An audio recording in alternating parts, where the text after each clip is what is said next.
घर घर वो बोले ना घर में फरमाइश है फिर से सुन ली साथ फिर से कि घर में छिपकली जैसे छिपके दीवार से आओ सही छिपक जा तू अपना भतार से गा दिनू तनी हाथ उठा के बताई कि हाँ तब गाई हाँ मिला के कि घर में छिपकली जैसे छिपके दीवार से हाँ आओ सही छिपक जा तू अपना भतार से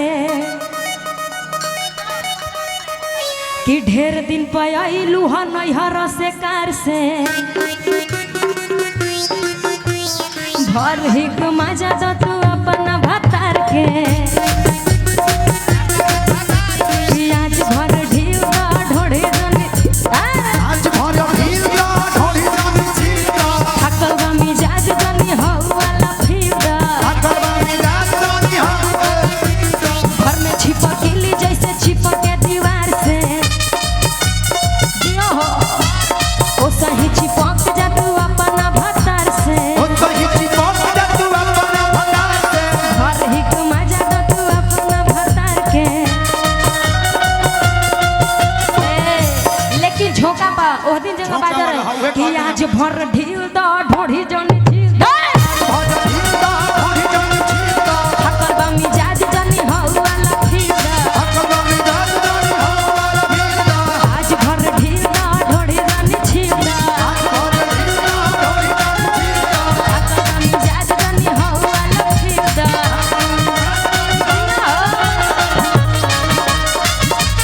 क्या बात है ओ गाता कभी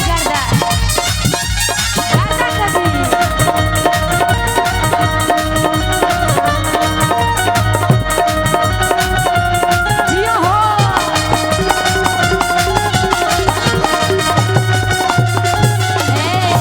और कैसे कहत है लड़किया कि पोरे पोरे देह मोरा टूटतावे हो अरे मान जा बोला मुदम घुटतावे हो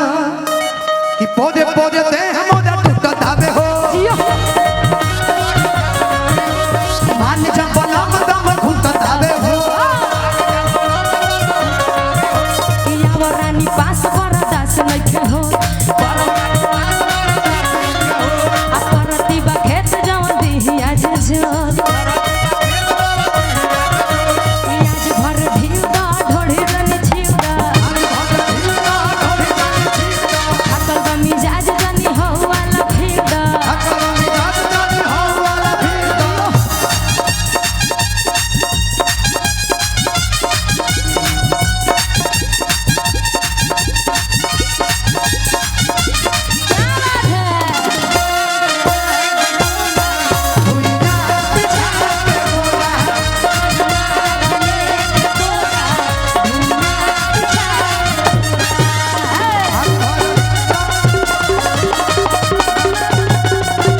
और कैसे कहते लड़किया कि हम के मुआइया के छोड़ब का हो रोकी नजर मिलाए दे इनका से कि हम के मुआइया के छोड़ब का हो सारा धनंजय ना आ रूपा हो रानी आज कोड़ब का हो कि हम के मुआइया के छोड़ब का हो हम के मोबाइल के छोड़वा हो बुलेट राजा के हम कोड़ब का हो भूल राजा दे छोड़वा हो हम के मुआइया के छोड़ब का हो बुलेट राजा के हम कोड़ब का हो राजा दे छोड़वा हो लगे आजा कोई के तू मुंड है फरे मानिया जे सुनो ना निरमलियो गे लगे आजा सुना है ने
पंकज भी आई रुपया ले लेबे ये पंकज भी है की करी जानी तांग जी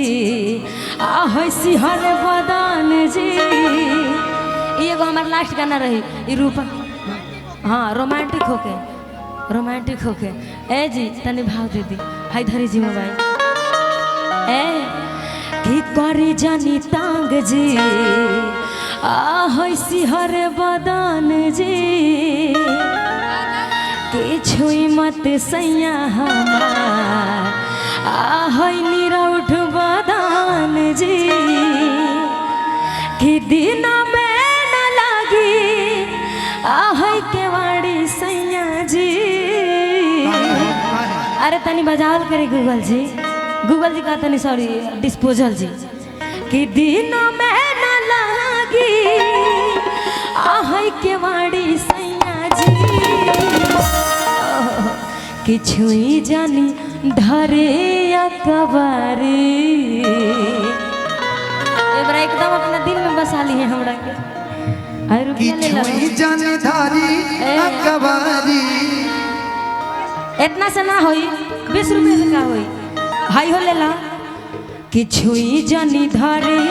अकबारी। तनी हेनियो से हाई ले ला रुपया हाई हो ला धर हाई ले ला ये हमरा से ना लिया उनका से ली है ए कि छुई जानी धरे अकबारी और सड़क जाता साड़े सैया जी। आई साथे साथे कि करी जानी तांग जी सिहर बदन जी करी जानी तांग जी छुई मत सैया निरौठ बदन जी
कैसे कहती औरतिया ए है ना वो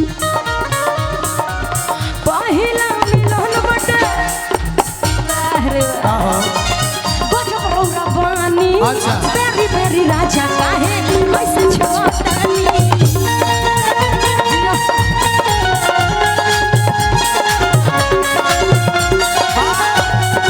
बाबा तनी मुर्गी में आई मुर्गी में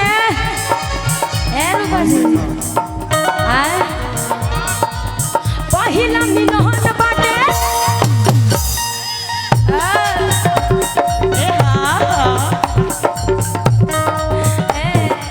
कि पहिला मिलन बाटे आरे गजब रौरा बानी आहै बेरी बेरी राजा काहे ऐसे छुआतानी